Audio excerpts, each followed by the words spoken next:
পকেটে টাকা আর শরীরে শক্তি এই দুটো থাকতে থাকতেই ঘুরে বেড়ান, দেশে বিদেশে অথবা খুব কাছের কোথাও। যতটুকু সাধ্য আছে, সামর্থ্য আছে, সেইটুকুর মধ্যেই ঘুরে বেড়ান। পৃথিবীটা অনেক সুন্দর। আপনি যতটা ঘুরবেন, যতটা সৌন্দর্য দেখবেন, আপনি নিজেই উপলব্ধি করতে পারবেন আসলে পৃথিবী কতটা সুন্দর। আমার বাচ্চারা ঘুরতে ভীষণ ভালোবাসে, সেই সাথে আমিও খুব ভ্রমণপ্রিয় একজন মানুষ। আমার দূর দূরান্তে ঘুরে বেড়াতে অনেক ভালো লাগে। ছোট ছোট বাচ্চারা থাকার কারণে এখন আর অত দূরে যাওয়া হয় না, তবে খুব কাছাকাছির মধ্যে আমি চেষ্টা করি ওদেরকে নিয়ে ঘুরতে। সেদিন গিয়েছিলাম সাভারের সুলতান ডাইনে। ওদের দুপুরের খাওয়ার বায়না ছিল, সেটা মেটানো, সেই সাথে একটু ঘোরাঘুরি করা। মা হিসেবে পৃথিবীর সমস্ত সুখগুলোর মধ্যে অন্যতম একটা সুখ হচ্ছে সন্তানদের বায়না পূরণ করা। তাদের যে কোনো আবদার রাখতে পারলে মা হিসেবে আমার ভীষণ ভালো লাগে।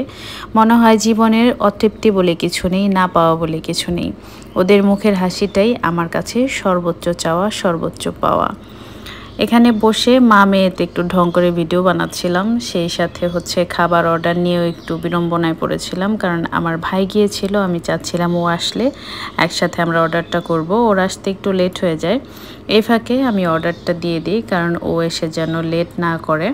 খাবারটা অর্ডার দিয়ে আমরা মা মেয়ে ছেলে তিনজনে মিলে কিছু ভিডিও বানাচ্ছিলাম আর ওদের ছবি তুলছিলাম।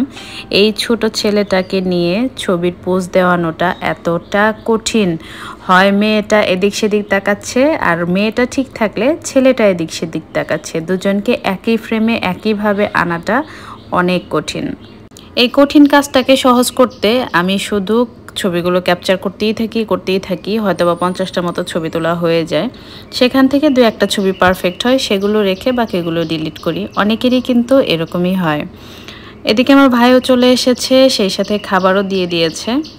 আমি যখনই কাচ্চি খেতে যাই সবসময় বুরহানি আর কাচ্চিটাই নিই, এর সাথে কিছু নেই না। যেহেতু বাচ্চারা ছিল সাথে, আমি ফিনিটাও নিয়েছিলাম। এখানে ফুল প্যাকেজ নেওয়া হয়েছিল, কারণ আমার ছেলেটা রিচ খাবার খুব একটা পছন্দ করে না। পোলাও, বিরিয়ানি, খিচুড়ি এই খাবারগুলো ওর পছন্দ না। ও সবসময় মাছ ভাতটাই বেশি পছন্দ করে।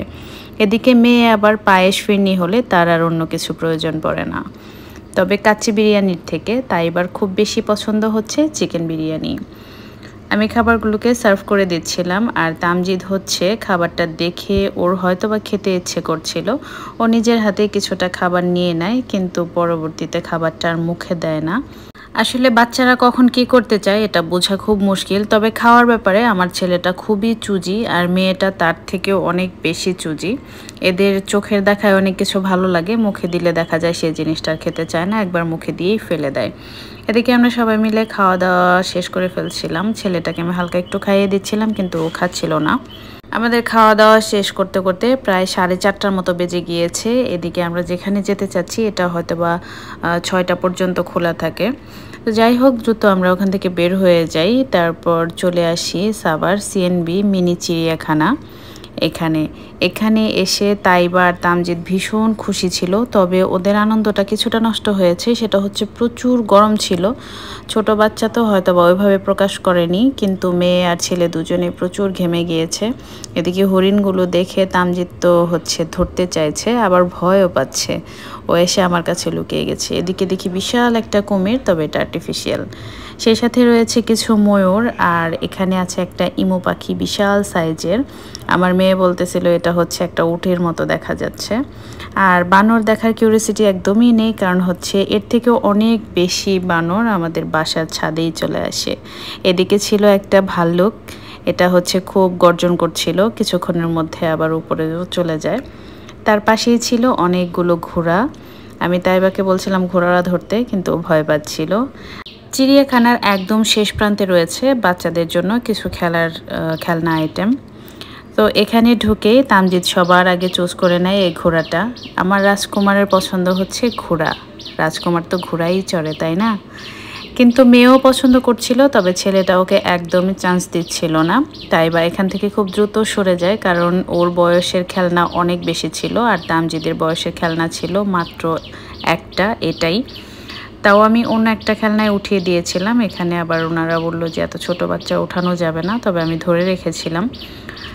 এরপর আমরা একটা ট্রেনে উঠি। এখানে কিছুক্ষণ সময় থেকে দ্রুত চলে আসি, কারণ বৃষ্টি আসবে এরকম ভয়ঙ্কর একটা রূপ ধারণ করেছিল আকাশ। আজকের দিনটা আলহামদুলিল্লাহ অনেক ভালো কেটেছে। বাচ্চাদের সাথে চেষ্টা করবেন এভাবে খুব কাছে হলেও একটু ঘোরাফেরা করতে, এতে করে ওরা খুব সুন্দর একটা দিন পাবে, ওদের অনেক ভালো লাগবে। সেই সাথে আপনাদেরও জীবনের যত জড়তা আছে সেগুলো কিছুটা হলেও একদিনের জন্য হালকা হয়ে যাবে। সবাই ভালো থাকবেন, আমাদের জন্য দোয়া করবেন। আজকের ব্লগটা এ পর্যন্তই। আল্লাহ হাফেজ।